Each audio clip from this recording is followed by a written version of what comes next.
What a performance by Vinicius Junior. দুইটা match, দুইটা man of the match, দুইটা ম্যাচেই দুইটা গোল এবং একটা অ্যাসিস্ট, এবং সবচেয়ে বেশি চান্স ক্রিয়েট করা প্লেয়ারও বর্তমানে ভিনিসিয়াস জুনিয়র। তো বলাই যায় যে ভিনিসিয়াস জুনিয়র ধীরে ধীরে তার 10x রূপে ফিরতেছে, যেমনটা আমরা দেখেছিলাম রিয়াল মাদ্রিদের হয়ে তাকে খেলতে।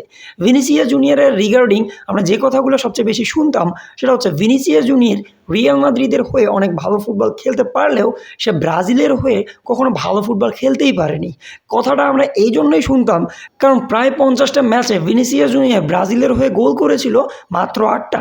মানে বোঝাই যাচ্ছিল যে ব্রাজিলের হয়ে ভিনিসিয়াস জুনিয়র কখনো সাইন করতে পারেনি। এবং এখানেই আসে টুইস্ট, রিয়াল মাদ্রিদে জিনেদিন জিদানের আন্ডারে ভিনিসিয়াস জুনিয়র যেরকম অবহেলার শিকার হয়েছিল কার্লো অ্যাঞ্চেলোত্তি আসার পর, যেমন সে সাইন করেছে এবং পুরো বিশ্ব যেমন জেনেছে যে ভিনিসিয়াস জুনিয়র নামেও একজন আছে, এবং তেমনই যখন কার্লো অ্যাঞ্চেলোত্তি ব্রাজিলে আসলো তখন ভিনিসিয়াস জুনিয়র আবারও সাইন করতে শুরু করলো।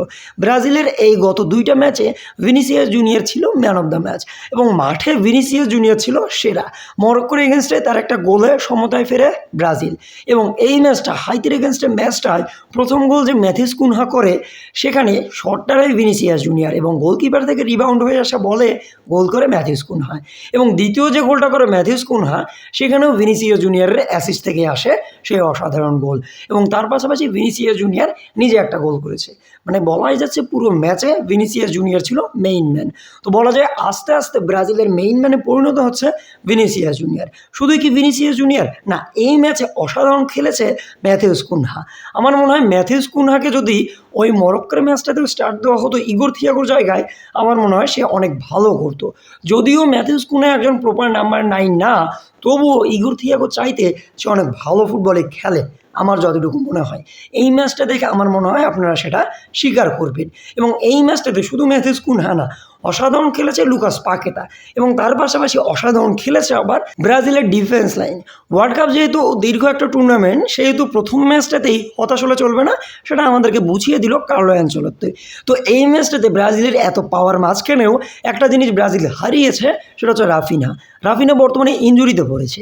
তো ইনজুরিটা আসলে কতদিনের ইনজুরিটা? একটা সামান্য ইনজুরি, কারণ ট্রেনিং সেশনে রাফিনার পায়ে ফোসকা পড়েছিল এবং সেটা নিয়েই সে মাঠে নেমেছিল ব্রাজিলের হয়ে খেলার জন্য, কিন্তু মাঠে সে অস্বস্তি ফিল করে এবং যে কারণে কার্লো অ্যাঞ্চেলোত্তি তাকে তুলে নেয় এবং ওই জায়গায় নামানো হয় রায়ানকে, এবং রায়ানেরও অভিষেক হয়ে যায় ব্রাজিল ন্যাশনাল টিমের হয়ে বিশ্বকাপে।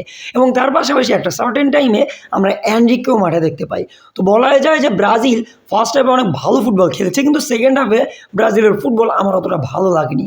হয়তো কার্লো অ্যাঞ্চেলোত্তি চেয়েছে সেকেন্ড হাফে গেমটাকে স্লো করে দেওয়ার জন্য, কারণ তারা 3টা গোল ফার্স্ট হাফে দিয়েছিল এবং তারা চেয়েছিল যে লিডটাকে ধরে রাখতে এবং ম্যাচটাকে বের করে আনতে, এবং এই জন্য হয়তো ব্রাজিল গেমটাকে স্লো করে দেওয়ার ট্রাই করেছে। অ্যাকচুয়ালি স্ট্যাট তো সেটাই বলে, কারণ ফার্স্ট হাফে স্ট্যাট দেখলে আমরা বুঝবো যে ব্রাজিল কতটা আক্রমণাত্মক ছিল, কিন্তু সেকেন্ড হাফে ব্রাজিলের চাইতে হাইতে অনেক বেশি অ্যাটাক করেছে।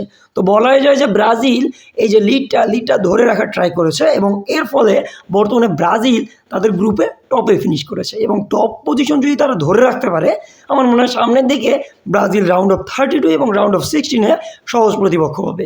আপনাদের কি মনে হচ্ছে ব্রাজিল কি গ্রুপ টপ করতে পারবে? এবং এই ম্যাচটাতে কার পারফরমেন্স আপনাদের সবচেয়ে ভালো লেগেছে কমেন্ট বক্সে অবশ্যই জানিয়ে দিবেন।